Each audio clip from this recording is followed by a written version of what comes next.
Hi, I'm Jennifer Rowlands, co-founder and broker of One Focus Property Management. And today I'm going to tell you why I think it is a terrible idea to have your tenants work on the properties that they're renting from you or bartering for rent. Why is this a terrible idea? Well, first, let's think about why it happens. So you own a rental property and it's vacant, and the last tenant left you kind of a mess. It definitely needs to be painted and cleaned, and it kind of needs some work. Well, you don't really have the time or the skills, or maybe you don't have the money to pay a professional to do it. So you have a property that's a drain on you because it has fixed costs. You can't seem to get it ready to rent, and you can't seem to rent it because it's not nice enough. And then you meet someone. You meet a tenant who claims to love the property. They really love this property and they love it so much they're willing to do work on it. Maybe in exchange for some rent, but as a favor to you, and so that they get to live at the property. Sometimes this person is a contractor or used to be a contractor or worked in the trades, but more often than not, they've worked with their father who was a contractor, or they know somebody, or maybe they lie about their skills and they just use YouTube and HGTV to get through it. In any case, this landlord who met this tenant feels like they have solved all their problems. They've got a tenant, they've got immediate cash flow, they've solved the renovation problem, and this tenant loves the property. They feel like they've really nailed it. And so maybe they make an agreement that, oh, you'll give me a list of the receipts and labor and we'll adjust the rent on a monthly basis. Or maybe it's just in exchange for a reduced rent. Whatever it is, there's no guidelines or boundaries. It never fails. This turns into a big, huge mess that's really difficult to untie.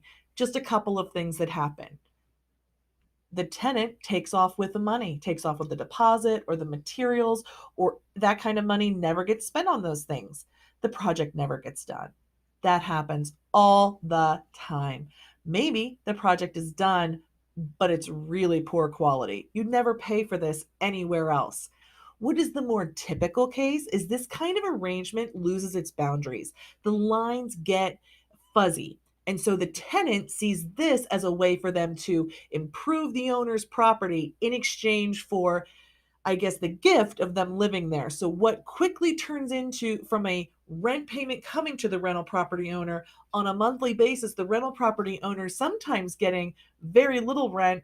And in some cases, they're getting a bill from this tenant for the services rendered. And you can see how this gets really murky really fast. And it's really hard to untie because our court system has two different processes for these kinds of arrangements and contracts.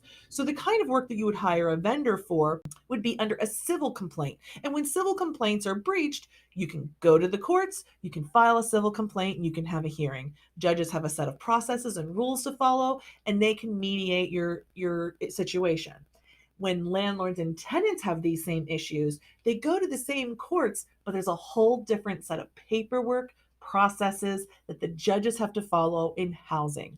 So, what happens when you show up at that courthouse with your problem, which is a mix of civil contract and landlord tenant contract? Well, the judge doesn't know how to handle it. The judge doesn't know how to solve this issue. Now, they do, but I have to tell you, it's not elegant. And the person who's going to lose the most is the one who has the most to lose, and that's the rental property owner.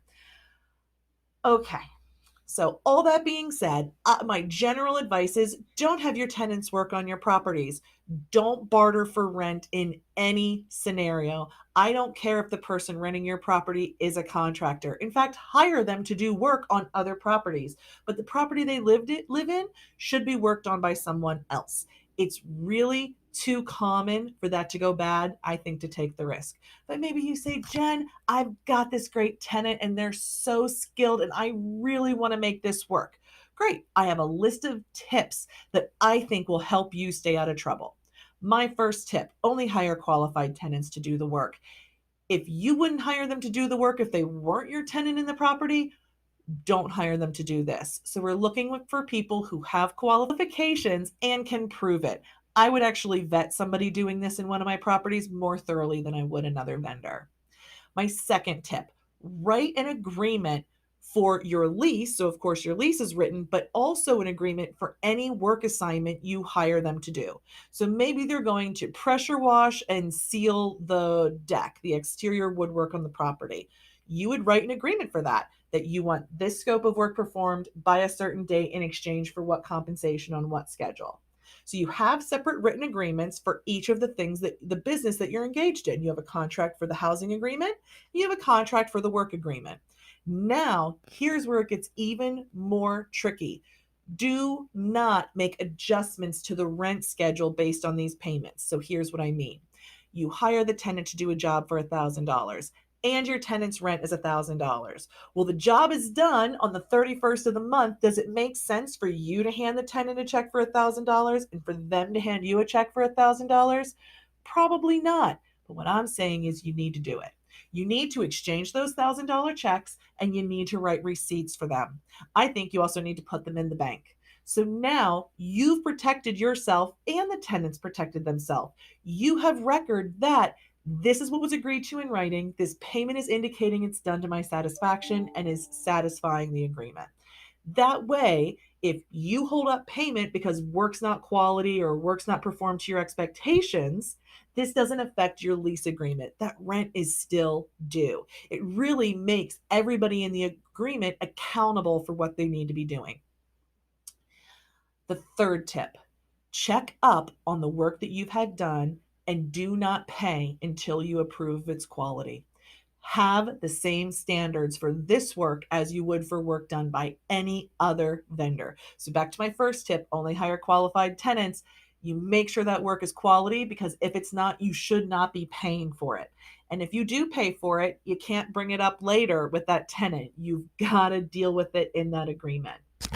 And my last tip, do not pay in advance, not even a materials deposit. One, if the job is that large that it needs a materials deposit, your tenant should not be doing it. But I will not pay tenants a materials deposit because they are in that house. They have all the access in the world to that job. It is a good job for them. And I've never seen this go well. I've never seen the materials be bought to spec. I'd also be hesitant about handing over a large amount of materials to a tenant doing work in the property. Now, this is only based on my experience and what I know has happened and how I know it goes untying these messes. So that's where my advice comes from. I know this means you're going to have to work a little bit harder to find vendors and get your properties rent ready and attractive and rented by qualified tenants.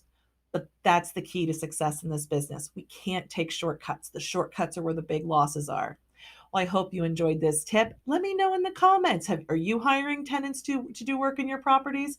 If so, what kind of success are you having? Do you have tips to share?